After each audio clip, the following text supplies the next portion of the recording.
You're about to hear a wrestling story that was never meant to be told on television because it exposes how the game really works. They told Benedict when to lose. They told him who to make look strong. What they didn't plan for was the night he stopped listening. Click the subscribe button for more wrestling drama. Like and drop your thoughts on the comments box. The win didn't feel like a win the next morning. Benedict Sun sat alone in the locker room, elbows on his knees, ice taped to his ribs. The room smelled of disinfectant and sweat and silence. No congratulations. No jokes. Just the low hum of fluorescent lights and the distant thud of production cases being rolled down concrete halls. 5 years in the company had taught him this much. When you embarrassed power, power never forgave. His phone buzzed. Report to executive floor. Immediately. No signature. No explanation. He stood, joints aching, and walked out. The executive floor was quiet in a way arenas never were. Carpet instead of concrete. Glass walls instead of steel. Control disguised as calm. Victor Dixon stood by the window when Benedict entered, hands clasped behind his back. He didn't turn. "Do you know what you did last night?" Victor asked. Benedict stopped 3 steps in. "I won a match." Victor smiled thinly. "You hijacked a broadcast. You undermined a champion. You humiliated this company in front of sponsors, networks, and shareholders." He turned then. Up close, Victor Dixon didn't look angry. He looked offended. "You broke the trust that keeps this machine running." Benedict held his gaze. "That machine's been grinding people down for years." Victor stepped closer. "And yet it feeds them. Pays them. Makes them famous. Some of us," Benedict said quietly, "were never allowed to eat." Silence stretched. Victor nodded once. "You want honesty?" Benedict didn't answer. "You're talented," Victor continued. "But talent isn't leverage. Control is. And you showed the world you can't be controlled." He leaned in. "That makes you a liability." Benedict felt it then, not fear, not regret. Resolve. "So what now?" he asked. Victor straightened. "Now you pay." The punishment wasn't announced. It was felt. Benedict's name vanished from posters. His interviews were cancelled. His merchandise quietly pulled from the store. He was booked into matches designed not to win, but to wear him down. Endless brawls, unsafe opponents, no protection. In the locker room, conversations died when he walked in. Some wrestlers avoided him. Others studied him like prey. A few, the veterans, the broken ones, nodded once in passing. Respect without allegiance. The champion, Marcus Vale, walked by one night and stopped. "You proud?" Marcus asked, voice low. Benedict didn't look up from taping his wrist. "Ask the crowd." Marcus leaned closer. "You think they'll protect you when the knives come out?" Benedict met his eyes. "I think you're scared they won't." Marcus smiled without warmth and walked away. Stella Dixon felt the fracture from the inside. Meetings stopped when she entered. Emails went unanswered. Decisions she used to make were suddenly above her clearance. Her father didn't yell. He iced her out. She found Benedict one night in the empty training gym, the same one she'd first seen him in weeks ago. The lights were dim. The ring canvas was stained from years of bodies hitting it. He was moving slow, methodical. Working through pain. "You shouldn't be here," she said from the doorway. "Neither should you," he replied without stopping. She stepped inside. "They're trying to break you. They've been trying for years." "This is different," she said. "This is personal." He finally stopped, breathing hard. "Then why are you here?" She hesitated. For the first time since this started, she didn't have a plan ready. "Because if they erase you," she said, "it proves he was right." "About what?" "That this place doesn't reward courage," she said quietly. "Only obedience." They stood there, the distance between them charged but restrained. No touching. No confessions. Just shared damage. "Careful," Benedict said. "Standing near me costs people." Stella met his eyes. "So does doing nothing." The breaking point came on live television. A 6-man match. No stakes. No spotlight. Just chaos disguised as opportunity. Halfway through, one of the men stiffed Benedict a forearm too hard, a knee that landed wrong. Benedict felt something tear. White-hot pain shot up his leg. The ref missed it. The crowd didn't. Benedict struggled to his feet. Marcus Vale stood on the apron, watching, arms folded. Smiling. "Stay down," Marcus mouthed. Benedict didn't. He tagged in, limped forward, and threw himself into the fight. Every move hurt. Every second cost something.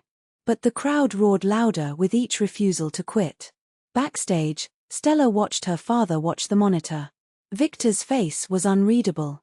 When Benedict finally collapsed, the match long lost, the noise didn't fade. It grew. Chants broke out.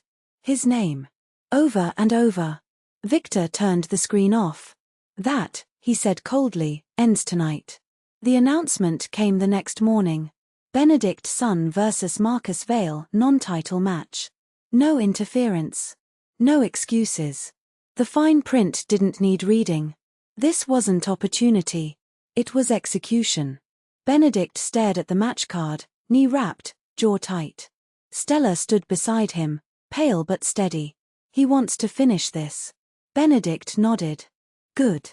You might not walk out," she said. He looked at her, then really looked. "I didn't walk in," he said. "They didn't touch. Didn't say more. They didn't need to." The arena lights flickered on somewhere in the distance, humming like a warning. The reckoning had been scheduled. And everyone knew when men like Victor Dixon decide to make an example, they make it public. The arena felt tight. Not loud. Not wild. Compressed. Like every breath had weight. Benedict Sun stood in the tunnel, knee taped heavy, shoulder stiff from the week before. Pain lived in him now, not sharp, not fresh. Old pain. The kind you learn to move around. That kind of pain never scares promoters. It scares champions. Stella stepped into his space, just beyond the curtain. No cameras. No production noise. Just the low hum of the building and the distant chant of his name. "They're not planning to let this end clean," she said. Benedict nodded once. "They never do." She hesitated, then rested her palm briefly against his chest, not intimate, not soft. "Grounding. You break their control tonight," she said, "and they'll come for you after." "And if I don't?" he asked. "Then they'll pretend you never existed." He looked down at her. Something passed between them, mutual understanding, shared guilt. Without warning, she leaned in and kissed him. Quick. Controlled. No audience. When she pulled back, her voice was steady. "That's not luck." He exhaled through his nose. "Then I'll earn it." Marcus Vale entered first. Gold belt high. Smug. Relaxed. He had nothing to prove. Benedict entered to a divided reaction, cheers colliding with boos, energy sharp and unsettled. The bell rang. Marcus attacked the knee immediately.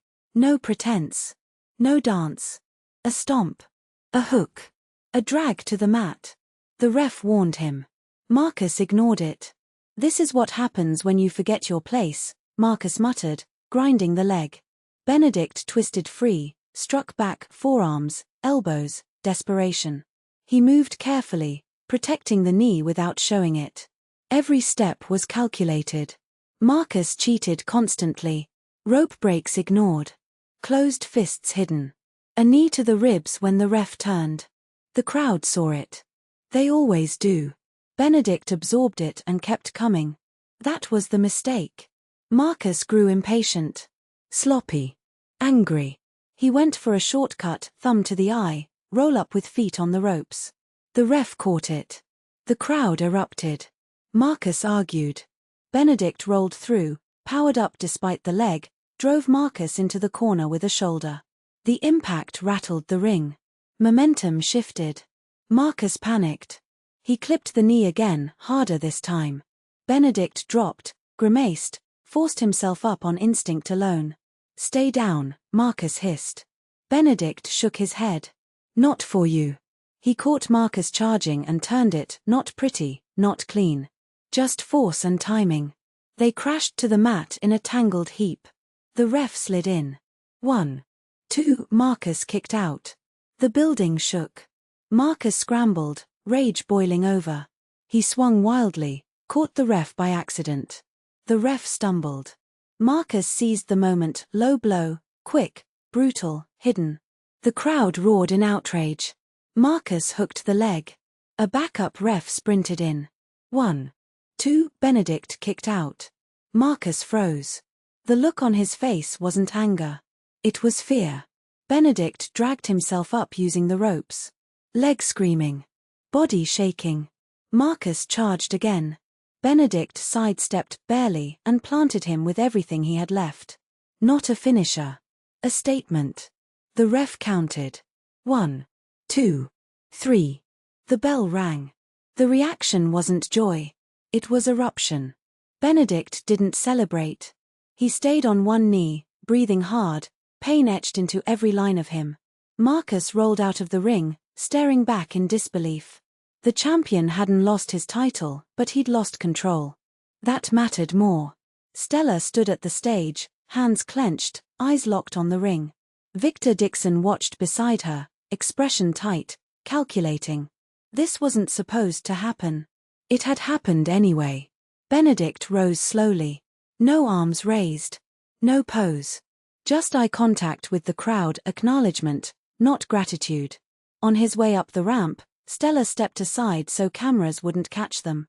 "You did it," she said quietly. He shook his head. "We cracked it."